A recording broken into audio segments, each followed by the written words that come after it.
کو نہیں دیا ہے. حضور جس وقت سواری چلی نا، حضور علیہ السلام جب مسجد اقصی میں پہنچے، آگے سارے نبی کھڑے ہیں، سارے نبی کھڑے ہیں. میرے آقا علیہ السلام کو جبرائیل نے کہا سونے آقا تقدم، آگے ہو جائیں اور مصلی امامت پہ کھڑے ہو جائیں.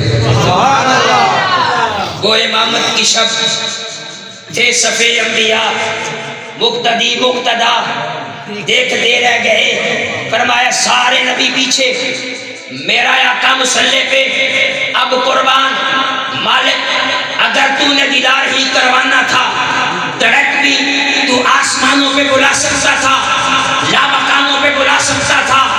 مسجد حرام سے مسجد اقصی کیوں بلوایا؟ پھر انبیاء کی امامت کیوں کروائی؟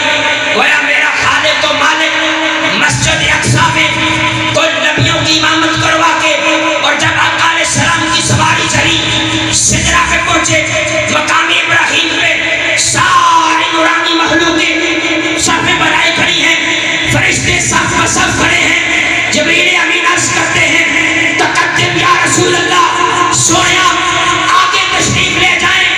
تمل الشرف علی سائر الخلق، ادھر اقصی میں کل نبیوں کی امامت کی ہے، سدرہ پہ کل فرشتوں کی امامت کر کے دنیا والوں کو بتا دیں میں رب کا وہ محبوب ہوں جس محبوب کو رب نے دنیا میں بھی بادشاہت عطا کی ہے، آسمانوں میں بھی بادشاہت عطا فرمائی ہے. فرمایا اقصی میں امامت کروا کے بتایا دنیا والوں کا امام بھی میرا محبوب ہے.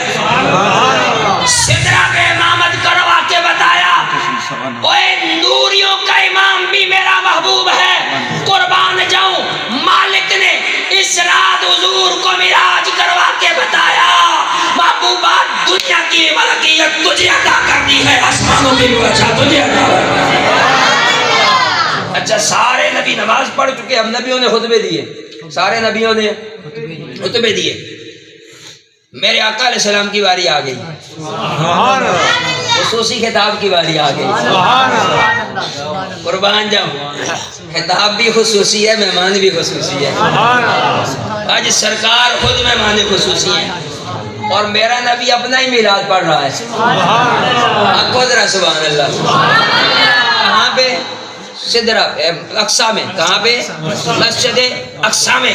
میرے نبی کھڑے ہیں، سارے انبیاء بیٹھے ہیں.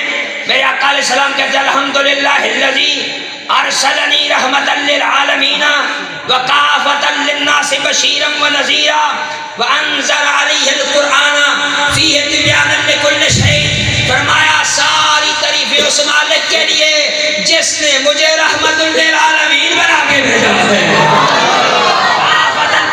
بشیرا و نذیرا، مجھے ساری کائنات کے لیے نبی اور رسول بنا کے بھیجا ہے، اور مجھے کتاب وہ عطا فرمائی ہے جس میں رب کائنات نے ہر چیز کا بیان رکھ دیا ہے.